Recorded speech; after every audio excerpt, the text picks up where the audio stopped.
Yes, beta, let's start today's topic of vectors. कल हमने vectors में सिंपल डेफिनेशंस पढ़ी थी कि नल वेक्टर किसे कहते हैं, जीरो वेक्टर किसको कहते हैं, मतलब नल में। और हमने काफ़ी सारी डेफिनेशंस में देखा कोलिनियर वेक्टर क्या होते हैं, कोप्लेनर क्या होते हैं। तो डेफिनेशंस हम डिस्कस कर पाए थे। और दूसरा हमने किया था कि डायरेक्शन कोसाइंस और डायरेक्शन रेशियोज क्या होते हैं। अब जो हमारे पास नेक्स्ट है that is the addition of vectors. जो आपका नेक्स्ट टॉपिक का नेम है वो है एडिशन ऑफ वेक्टर्स। ठीक है, एडिशन ऑफ वेक्टर्स में फर्स्ट आपकी ऐड करने के भी अलग अलग तरीके हैं। फर्स्ट आपका आता है triangle law of addition. Triangle law भी बोल देते हैं इसे, triangle law of addition. What do we mean by triangle law of addition? Triangle law of addition, triangle law of addition में होता है बेटा कि सपोज हमारे पास अगर दो वेक्टर्स हैं और वो ट्रायंगल की दो साइड्स को रिप्रेजेंट करते हो। Let A and B be two vectors representing two sides of a triangle। हमने ये सपोज कर लिया कि ए और बी हमारे पास दो वेक्टर्स हैं जो रिप्रेजेंट करते हैं किसी भी ट्रायंगल की टू साइड्स को। ठीक है, तो टू डिफाइन देयर सम, अगर मुझे इनका सम डिफाइन करना है तो हम इसे एज ए ट्रायंगल ला लेंगे। बट कई बार आपको लगेगा जरूरी है कि वो दोनों ट्रायंगल्स की साइड हो।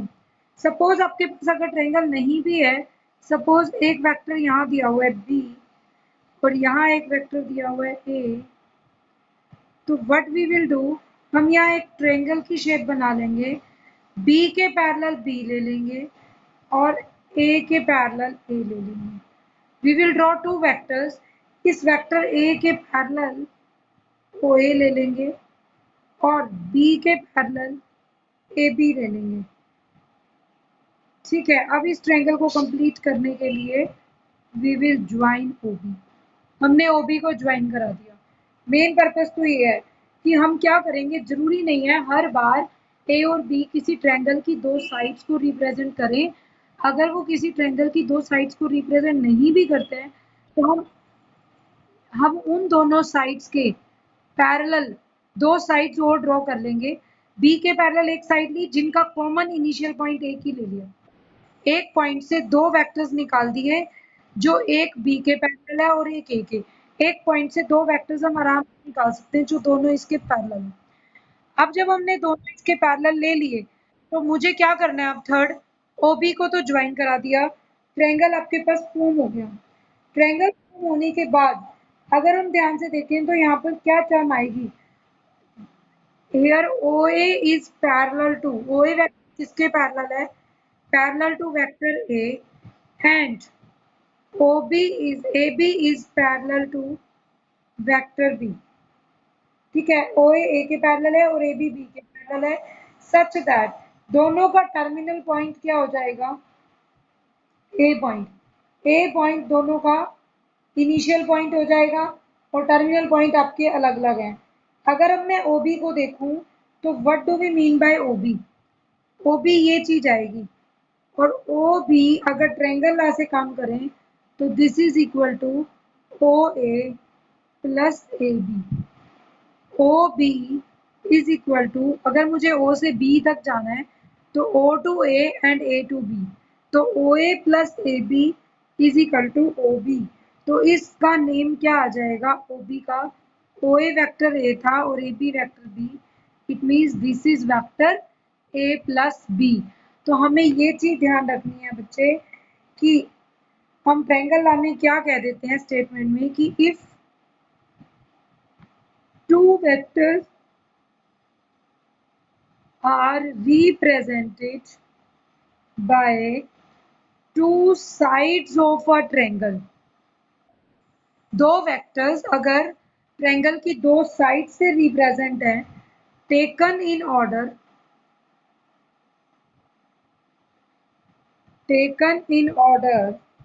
then their sum is represented by third side. उनका सम किससे रिप्रेजेंट होगा? By third side of triangle. लेकिन सबसे इंपॉर्टेंट बात याद रखनी है, it must be in opposite order. Third side of triangle taken in opposite order. दो लगातार होंगी, ऑर्डर में होंगी, ओ ए बी, बी ओ नहीं होगा। ओ ए बी दो ऑर्डर में थी, थर्ड साइड इन दोनों के सम के बराबर होगी, बट वो इनके ऑर्डर से अपोजिट होनी चाहिए। तो आपके पास क्या बन जाएगा? Triangle law of addition. ये ट्रायंगल लॉ ऑफ एडिशन भी है, और हम अगर एक ट्रायंगल लॉ में हम ये भी बोलते हैं, अगर तीनों साइड्स को ऑर्डर में ले लिया जाए तो इनका सम 0 होता है। If we take O A plus A B plus B O is equal to 0। ये कहाँ से बना रिजल्ट? अगर हम ध्यान से देखें, अभी हमने कहा कि दो वेक्टर्स की ऑर्डर में लिए जाएं तो थर्ड जो अपोजिट होता है वो उनकी एडिशन के बराबर होता है। तो O B O A plus A B था। अगर ओ बी को इस तरफ शिफ्ट कर दूं, हमारे पास क्या था? O B is equal to O A plus A B. This implies क्या टर्म बनेगी? 0 is equal to O A plus A B minus O B. हमने दोनों तरफ ओ बी को सेपरेट कर दिया, O B minus O B 0 हो गया। O A plus A B plus B O. ये कैसे बना? हम सबको पता है कि अगर एक वेक्टर की डायरेक्शन चेंज कर देंगे, ओ बी को माइनस बी ओ लिख सकते हैं, ओ ए को माइनस ए ओ लिख सकते हैं। तो ये negative O B is minus of B O, तो minus minus plus B O आ गया। तो इट मीन हमारे पास क्या बन गया? ट्रायंगल लॉ में हम ये कहते हैं, इफ ये कोरोलरी बन गई इसकी, if three sides of a triangle are taken in order,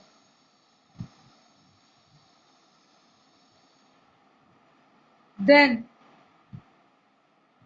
if three sides represented by vectors, वो represent किससे हो रही हैं? Vectors से। Of a triangle are taken in order, then their sum is equal to 0 vector।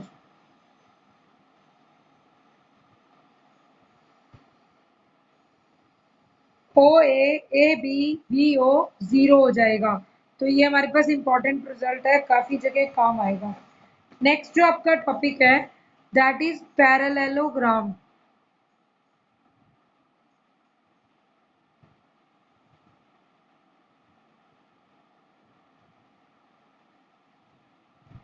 Parallelogram law of addition. बेटे parallelogram law of addition में क्या होगा? अगर अभी भी कोई दो वेक्टर्स हैं जो पैरेललोग्राम की एडजेसेंट साइड्स को रिप्रेजेंट करते हैं। सपोज मेरे पास एक पैरेललोग्राम है, ओ ए, ये A point B,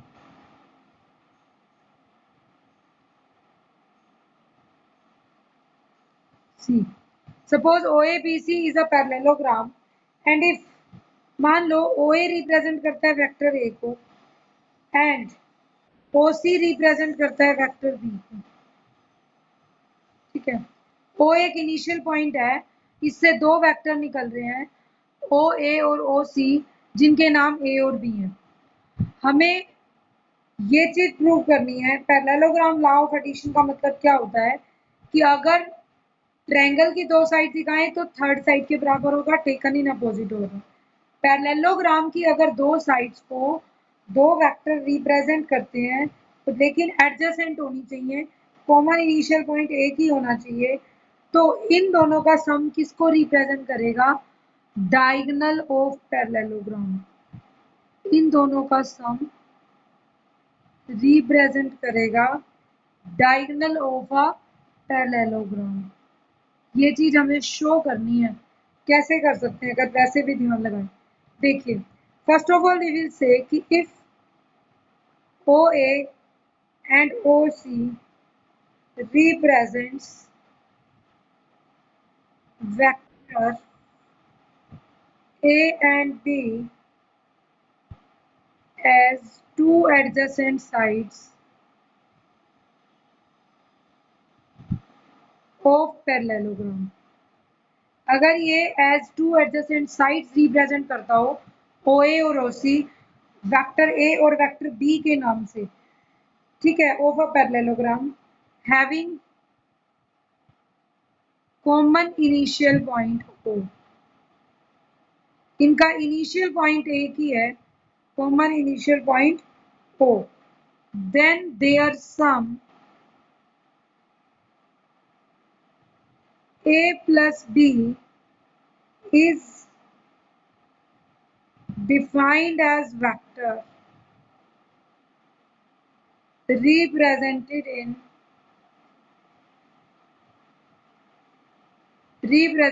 by sum है इज डिफाइंड एज वेक्टर। एक तो ये वेक्टर होगा और रिप्रेजेंटेड बाय डायगोनल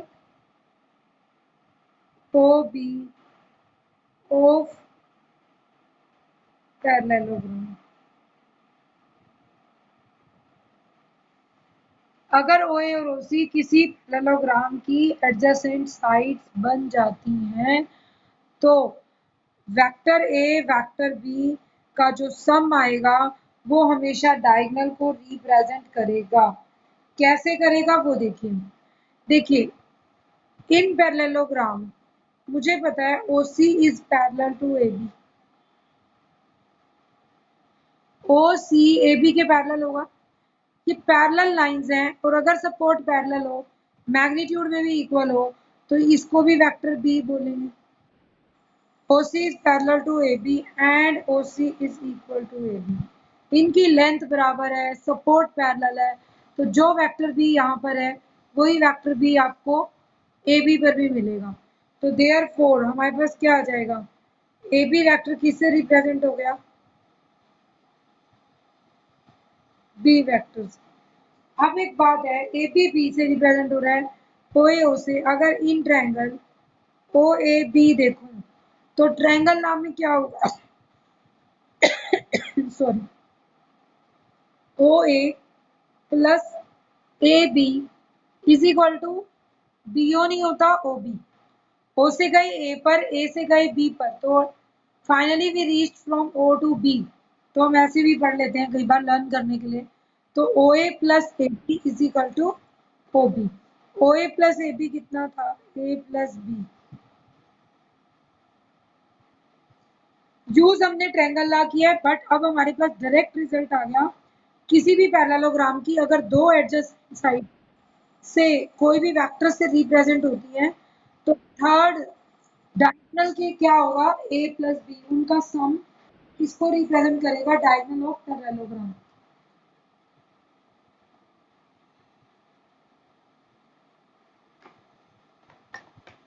तो वो डायगोनल ऑफ पैरेललोग्राम को रिप्रेजेंट करता है। This is known as parallelogram law of addition. इसको हम बोलते हैं बेटा पैरेललोग्राम लॉ ऑफ एडिशन। ये लॉज पढ़ने बहुत जरूरी हैं। जब आपको ये क्लियर हो जाएंगे तो आप अपने क्वेश्चंस आराम से कर पाएंगे, फिर वेक्टर मुश्किल नहीं लगेगा। और ये वैसे भी समझ लेना चाहिए।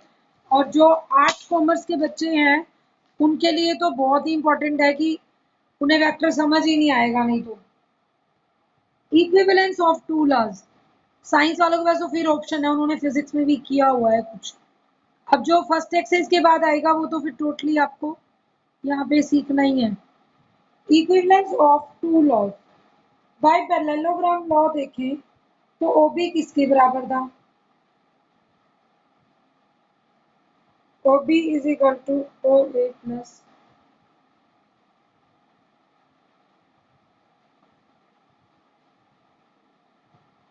पैरेललोग्राम से अगर OB देखें तो वो एक्चुअल में तो क्या बनी, OA प्लस नाम हमने ए बी रखा था, लेकिन एक्चुअली में उसका दूसरा नाम क्या था?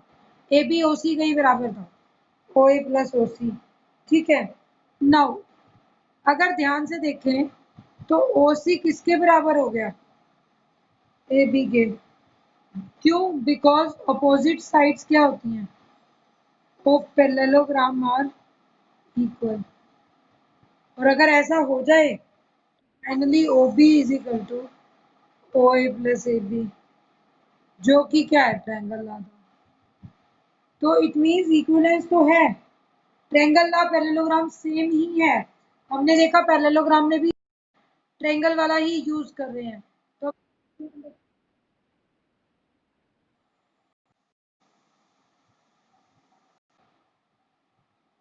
कि हम टर्म्स कैसे सेलेक्ट करेंगे।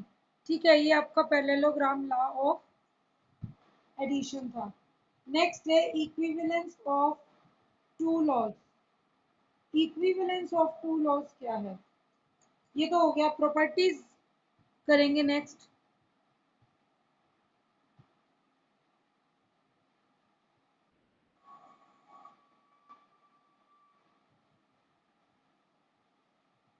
Properties of vector addition.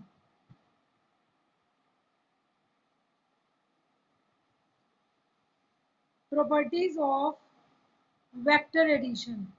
जो वेक्टर एडिशन होती है उसकी properties. Number one, vector addition is commutative. इसमें कोई फर्क नहीं पड़ता है कि आप a प्लस बी लिखें वेक्टर, या वेक्टर b प्लस a लिखें, इट रिमेन्स सेम। तो vector addition is commutative. Vector addition is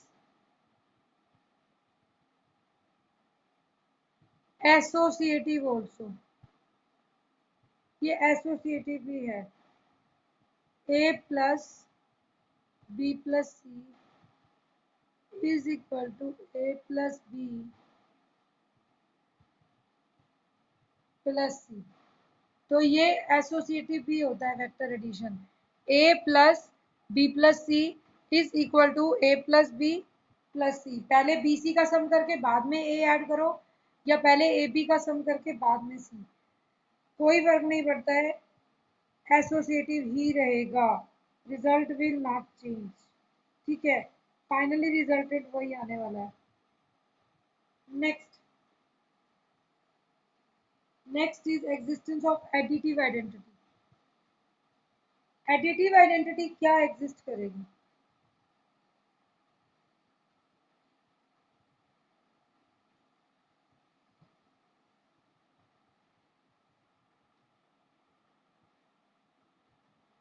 existence of additive identity में फॉर एनी वेक्टर ए,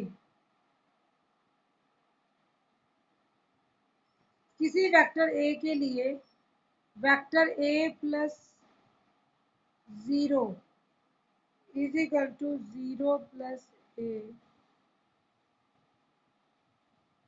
ये आ जाएगा।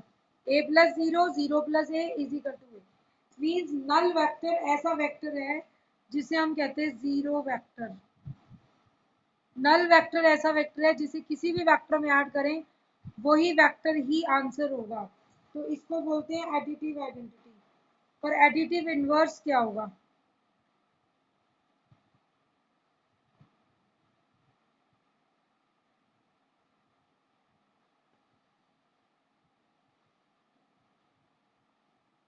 एडिटिव इनवर्स क्या होगा इसकी प्रॉपर्टी में? For any vector A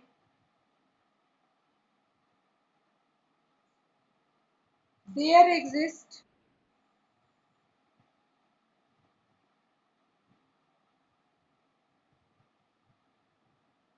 another vector minus a such that a plus minus a is equal to minus a plus a is equal to a में minus का a add कर दूं या minus a में a add कर दूं, ये sum zero आने वाला है नल वेक्टर। तो किसी भी वेक्टर का एडिटिव इनवर्स कैसे लिखते हैं? सपोज आपके पास ए वेक्टर है 2i -3j प्लस 4k। तो वेक्टर ए का नेगेटिव क्या होगा? -2y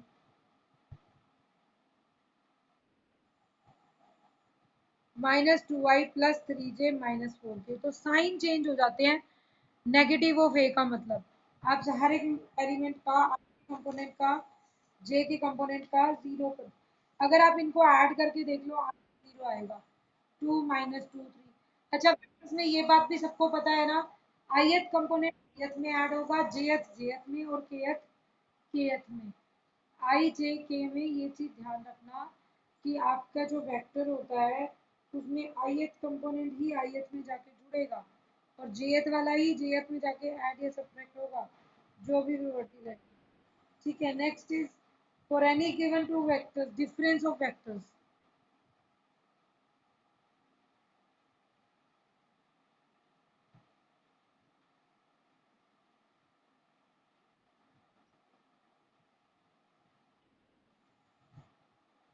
what do you mean by difference of vectors?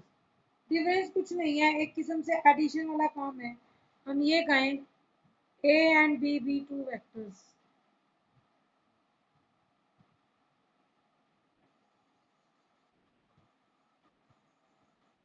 ठीक है, ए और बी हमने क्या ले लिए?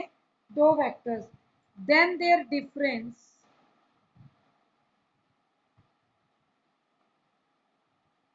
ए minus B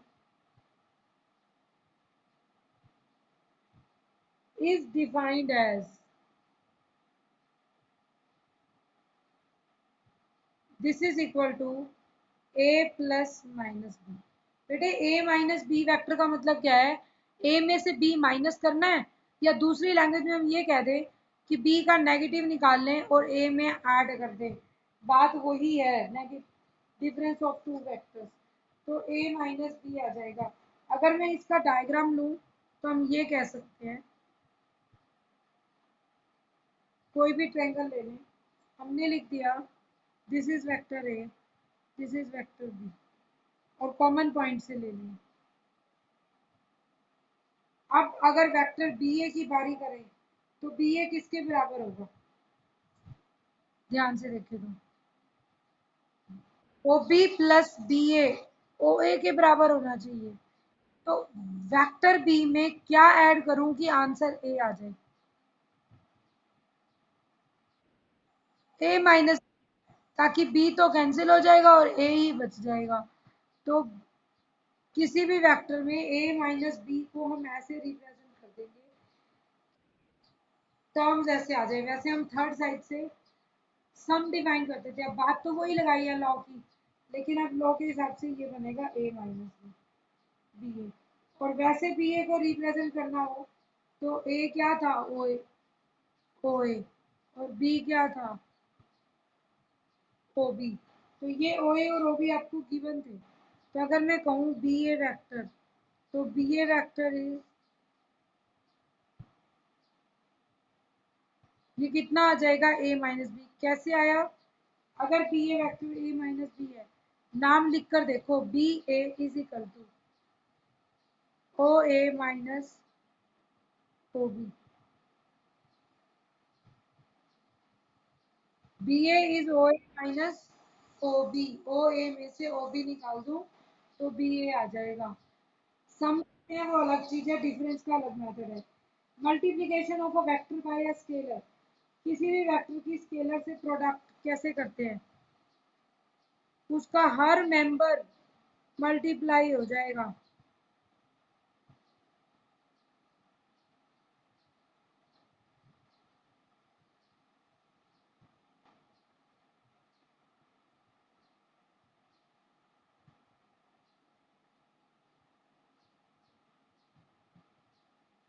multiplication of a vector by a scalar, किसी भी वेक्टर का स्केलर से मल्टीप्लीकेशन कैसे करते हैं? Let A be given vector and M be scalar. कोई स्केलर नंबर ले लीजिए। तो ये कहता है कि एम ए अगर मल्टीप्लाई कर दूं तो एम ए भी क्या बनेगा? MA is also a vector which is obtained by scalar multiplication. MA is also vector. लेकिन एक इंपॉर्टेंट चीज ध्यान देने की है, व्हाट इज द मैग्नीट्यूड और length? Length of MA vector is M into A. तो vector M into vector A, vector M का मोड M ही आ जाएगा। दस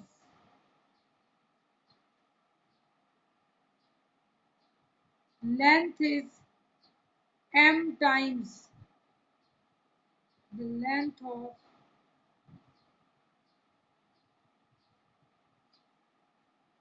ये आ जाएगा बेटा, 10 length is M times the length of vector A। तो जब भी आप स्केलर मल्टीप्लिकेशन करेंगे ये ध्यान रखेंगे, 2 इंटू ए किया तो जो लेंथ है वो 2 टाइम्स हो जाएगी। अगर पहले वाले वेक्टर की लेंथ 5 सेंटीमीटर थी और 2 से मल्टीप्लाई कर दिया तो 10 सेंटीमीटर ही आंसर आएगा अकॉर्डिंग एज। और ये आएगा कितना? m is positive negative 0। क्या पता m नेगेटिव भी हो, -2 टाइम्स भी हो। और इसकी सपोर्ट क्या होती है? सपोर्ट सेम रहेगी और पैरेलल रहेगी, लेकिन सेंस क्या होगी? सेम भी हो सकती है और -2 टाइम। मान लो ए तो आपका पॉजिटिव है, -2 टाइम्स कर दिया तो डायरेक्शन चेंज भी हो सकती है। तो अभी हम क्या लिखेंगे कि सेंस इज सेम और नॉट। तो सेंस इज सेम तो वो कब होएगी बेटा? जब m पॉजिटिव नेगेटिव और 0 हो, पॉजिटिव हो या नेगेटिव हो, लेकिन सेंस सेम रहनी चाहिए। जो लाइन आपको दी हुई थी वेक्टर वो एज इट इज रहना चाहिए। नेक्स्ट देखो प्रॉपर्टीज ऑफ, इसकी रिमार्क है MA को। अगर इंपॉर्टेंट बात देखूं तो MA क्या है? Is also a vector. लेकिन कैसा वेक्टर है MA? कोलिनियर टू वेक्टर है, क्योंकि उसी का 3 गुना 5 गुना माइनस हाफ हाफ इस टाइप से हो गया। तो MA is also a vector collinear to A। MA भी एक वेक्टर होगा जो कोलिनियर होगा, ठीक है। सेकंड, जब M आपके पास -1 हो जाए तो MA किसके बराबर होगा? ये आ जाएगा M इंटू ए लिया, M -1 ही ले लिया तो माइनस का A which is negative of A। और इक्वल तो मैग्नीट्यूड दोनों का बराबर है, लेकिन direction is opposite. Magnitude is equal to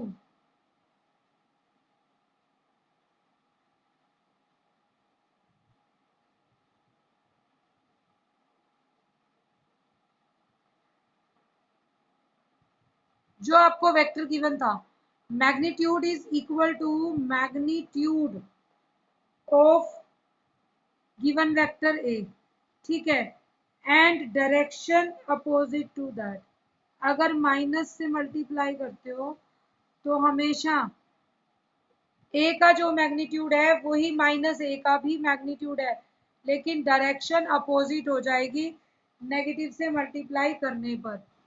third, अगर m की वैल्यू 1/mod a हो जाए और ये नॉन जीरो वेक्टर हो, देन तब हम क्या करेंगे? m इंटू ए का मैग्नीट्यूड होगा magnitude of m magnitude of a 1/मैग्नीट्यूड a, this is equal to 1। क्योंकि m इंटू ए है तो magnitude of m into magnitude of a, m को हमने 1/a मान लिया और a मैग्नीट्यूड पहले है, तो दोनों कैंसिल हो जाएंगे और आंसर इज इक्वल टू 1 आ जाएगा। तो हम क्या कहेंगे? MA represents the unit vector in the direction of A. तो जो MA है वो यूनिट वेक्टर को रिप्रेजेंट करता है, लेकिन तब करेगा जब when m is equal to 1/a।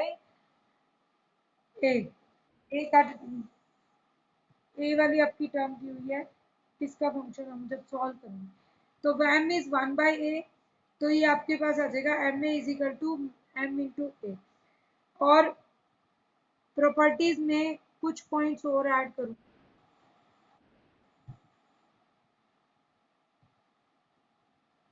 Scalar multiplication में कोई m into A is equal to A into M same होते हैं, कोई फर्क नहीं पड़ता। 1 इंटू ए होता है, और चाहे ए इंटू वन लिख दीजिए। 0 इंटू ए 0 होता है, चाहे ए इंटू 0 लिख दें। ठीक है। m into N vector A, इस एम एन बाहर कर देंगे, वैक्टर ए अंदर ले लेंगे, जो बहुत जरूरी है हमारे लिए सेव करना। 1 इंटू ए को ए बोलते हैं। ठीक है। 1 into A is A which is equal to A into one, और m प्लस एन इंटू ए,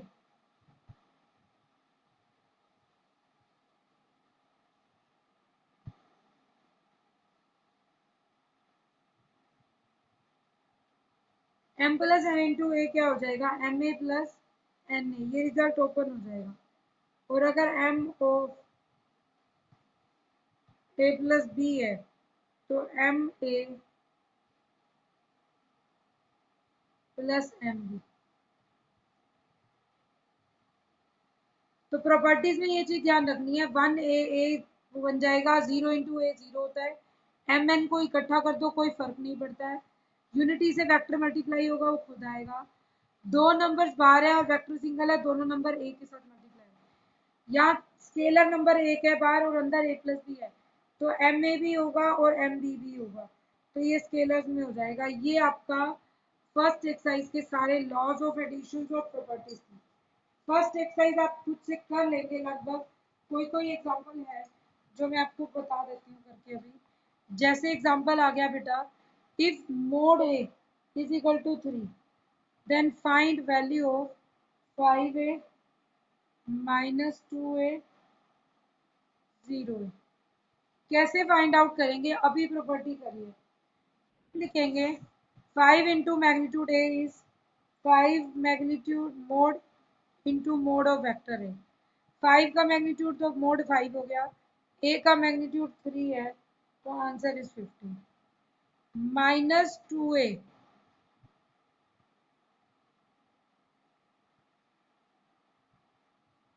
माइनस 2a दे दिया, तो हम क्या लिखेंगे, माइनस 2 का भी मोड और ए का भी मोड।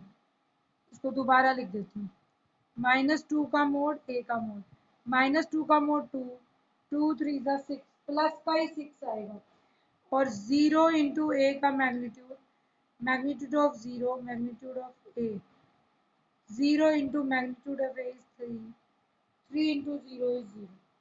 तो ये आपके पास रिजल्ट आ जाएगा। कैसे सोल्व आउट करनी है,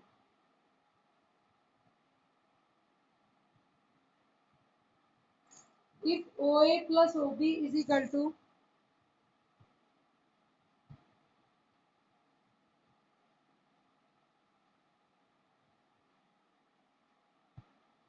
OA plus OB is equal to BO plus BC। अगर ये चीज आपको गिवन है किसी एग्जांपल में, शो करो ABC कोलिनियर है, show that ABC are collinear. कैसे शो कर सकते हैं, OA प्लस OB और BO प्लस OC बराबर है। अब OA plus OB this is equal to क्या बनेगा, सॉरी OA नहीं है, AO है, AO प्लस OB। अगर ए से ओ और ओ से बी हो तो मैंने आपको बताया था ये टर्म कोलैप्स हो जाएगी, this will become A B, B O C is B C. अब A B is equal to B C आ गया। दो बातें होंगी, 10 1 मार्क का ही क्वेश्चन है। A B and B C are either parallel और कोलिनियर, दो ही बातें होती हैं। इक्वल है मतलब मल्टीपल है 1 इंटू का, तो आर और कोलिनियर। अब ये पैरेलल है नहीं, but B is common point. अगर बी कॉमन पॉइंट है तो A B and B C are collinear, ये एक ही जगह पे पॉइंट मिलेंगे, तो A comma B comma C are collinear, क्योंकि हमारे पास क्या हो गया, एक ए बी और फिर हम कह रहे हैं बी सी। अगर एक दूसरे का मल्टीपल है या तो पैरेलल है, पैरेलल इसलिए नहीं हो सकते कि ये बी पॉइंट तो कॉमन है, तो ये वाला बी सी यहीं पर ही होगा और ए बी सी क्या हो जाएंगे, कोलिनियर हो जाएंगे। ये चीज आप शो कर सकते हो। कोई भी वेक्टर ट्रायंगल को अभी आपने प्रूव किया, आप उसी से ही प्रूव कर सकते हैं। ये बोल रहा है कि प्रूव करो कि अगर एक ट्रायंगल की तीनों साइड्स को रिप्रेजेंट कर दो, ओ ए बी, और इसे रिप्रेजेंट किससे कर दिया, side A, side B, side C. अगर मैं इससे रिप्रेजेंट करूं तो show that A plus B plus C equal to 0। हम क्या लिखेंगे, पहले नाम ही लिख दो सबके फटाफट से। A plus B plus C, O A B, B O. अब फटाफट देखना, ओ ए प्लस ए बी, ओ से ए से बी, तो आप इसको डायरेक्ट ओ बी लिख सकते हो। O B plus B A, O B plus B A को माइनस ओ बी, तो this is equal to 0 vector. तो अगर ये चीज आ गई तो हमारा क्या हो गया, रिजल्ट प्रूव हो गया कि ये ऑर्डर में दिया हुआ है तो इनका सम 0 होगा। कन्वर्स इसका ट्रू नहीं है। कन्वर्स में क्या हो सकता है कि मान लो मैं एग्जांपल ले लूं, ए प्लस बी प्लस सी ऑलरेडी 0 ले लूं, तो वो मैंने ऐसे ले लिए, u plus 2u minus 3u। सम तो इनका 0 आ जाएगा, बट u 2u और 3u ये ट्रायंगल नहीं बनाएंगे। u 2u 3u do not form triangle. तो जरूरी नहीं है कि अगर तीन वेक्टर्स का सम 0 हो जाए तो वो ट्रायंगल बनाएंगे। अगर ट्रायंगल है तो सम 0 आएगा, तीनों का टेकन इन ऑर्डर। बट अगर तीन वेक्टर्स का कन्वर्स नॉट ट्रू, अगर तीन वेक्टर्स का सम 0 आता है तो इट डज नॉट मीन कि वो ट्रायंगल भी बनाएंगे, मे और मे नॉट भी। तो ये चीज ध्यान रखने की है, ठीक है।